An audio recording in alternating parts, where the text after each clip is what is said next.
అందరికీ నమస్కారం. Welcome to my channel Kishore's view. నేను కిషోర్ బాబు అడ్వకేట్. ఈ మధ్య ఢిల్లీలో స్టూడెంట్స్ విపరీతంగా రోడ్ల మీదకి రావడం చూస్తూ ఉన్నాం. కాక్రోచ్ జనతా పార్టీ అనే ఒక సోషల్ మీడియా గ్రూప్ ఒకటి తయారు చేసుకొని వారు వస్తే వారిలో లక్షలాది మంది స్టూడెంట్స్, భారతీయ విద్యార్థులు అందరూ కూడా రోడ్ల మీదకి వచ్చేసారు. ఎందుకంటే నీట్ పేపర్ గురించిన సందర్భం మనందరికీ తెలుసు. నీట్ పేపర్ లీక్ అయిపోయింది, కొంతమంది చనిపోయారు, ఆత్మహత్య చేసుకున్నారు. ఆ తర్వాత మరలా నీట్ ఎగ్జామ్ పెట్టారు, మరలా రిజల్ట్స్ వచ్చినాయి. కానీ వారు దానికి ఒప్పుకోవట్లేదు. అది నిజానికి ఎవరు కూడా, సభ్య సమాజం ఎవరు కూడా ఒప్పుకునే పరిస్థితి లేరు. అయితే సుప్రీంకోర్టుకి వెళ్ళింది ఈ విషయం. సుప్రీంకోర్టులో ఘోరంగా అవమానం జరిగింది భారతీయ విద్యార్థులకు. ఈ విషయం క్లియర్గా మనం మాట్లాడుకుందాం. దీనికి మొదట ఒక విషయం తెలియాలి మనకి. అర్నబ్ గోస్వామి ఆయన ప్రముఖ జర్నలిస్ట్, ఆయనకు ఒక ఛానల్ ఉంది. ఆయన ఒకసారి 2020లో ఆయన ఈ టీవీలో ఆయన డిబేట్స్ ద్వారా కొంతమందికి ఆత్మహత్యకు ప్రేరేపించారు అనేది ఆయన మీద అభియోగం. మహారాష్ట్రలో ఒక కేసు పెట్టారు ఆయన మీద 2020లో.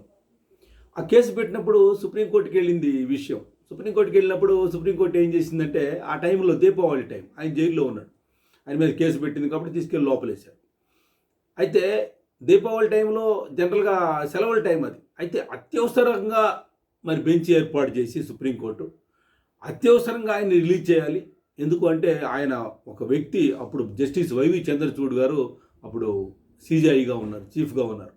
ఆయన అసలు ఒక వ్యక్తి అన్యాయంగా లోపల ఉండటమేంది, ఒక్క రోజు ఉంటే కూడా ఎంతో నష్టం జరిగిపోద్ది ఈ దేశానికి, లేక ఈ దేశంలో అసలు ఘోరం జరిగిపోద్ది అన్న ఒక క్రమంలో మరి అర్నబ్ గోస్వామి ఒక వ్యక్తి, ఒక జర్నలిస్ట్, ఆయన్ను ఇమ్మీడియట్గా రిలీజ్ చేయండి అంది. రిలీజ్ ఎలా చేయాలి? మరి కోర్టులు ఉండవు కదా, మరి ఆ టైంలో కింద కోర్టులు ఉండవు కదా, మరి ఆ టైంలో ఎలాగ చేయాలంటే అసలు మీ బెయిల్ బాండ్ పేపర్స్ కూడా తీసుకెళ్ళి, ఆ బాండ్స్ తీసుకెళ్ళి ఆ జైలు సూపరింటెండెంట్కి ఇచ్చేసేయండి.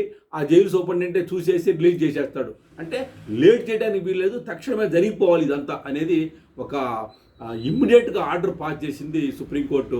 సెలవుల్లో కూడా అదే సుప్రీంకోర్టు నిన్న పిల్లలు రక్తాలు కారుతూ ఉంటే, ధారాలుగా రక్తం కారుతూ ఉంటే, పోలీసులు విపరీతంగా కొడతా ఉంటే, ఇష్టం వచ్చినట్టు చేస్తూ ఉంటే, ఆడపిల్లల్ని వాళ్ళు చెప్పకూడని చోట్ల వారు చేతులు వేసి గందరగోళం చేస్తూ ఉంటే, ఆఖరికి కాంగ్రెస్ పార్టీ నాయకుల్ని, మరి సోనియా గాంధీ కుమారుడు, కుమార్తె రాహుల్ గాంధీ, అలాగే ప్రియాంక గాంధీ, వారిని కూడా మగ పోలీసులు తీసుకెళ్ళి ఆ లేడీని, ప్రియాంక గాంధీని మగ పోలీసులే హ్యాండిల్ చేశారు, ఢిల్లీ పోలీసులు.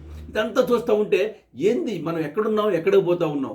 ఈ పరిస్థితుల్లో మరి కాక్రోచ్ జనతా పార్టీకి వారి కేసు విచారణ చేయండి, ఏంటి ఘోరం అని చెప్పి సుప్రీంకోర్టులో డైరెక్ట్గా మరి కేసు వేస్తే, సుప్రీంకోర్టు జడ్జి మరి జస్టిస్ సూర్యకాంత్ గారు, చీఫ్ జస్టిస్, ఆయన ఏమంటా ఉన్నారంటే ఆయనకి టైం లేదట.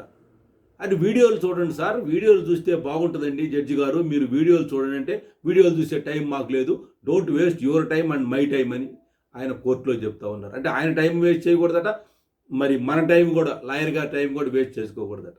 అంటే ఒక అన్యాయం జరుగుతుంది, ఘోరం జరుగుతుంది, ఇంతమంది విద్యార్థులు చనిపోతున్నారని గగ్గోలు పెడతా ఉంటే చూడటానికి టైం లేదు అంటున్న సుప్రీంకోర్టు మరి ఒక్క వ్యక్తి కోసం ఆ విధమైన మరి జడ్జిమెంట్ ఇవ్వటం ఏంటి, ఇమ్మీడియట్గా రిలీజ్ చేయండి అంటే ఏంటి?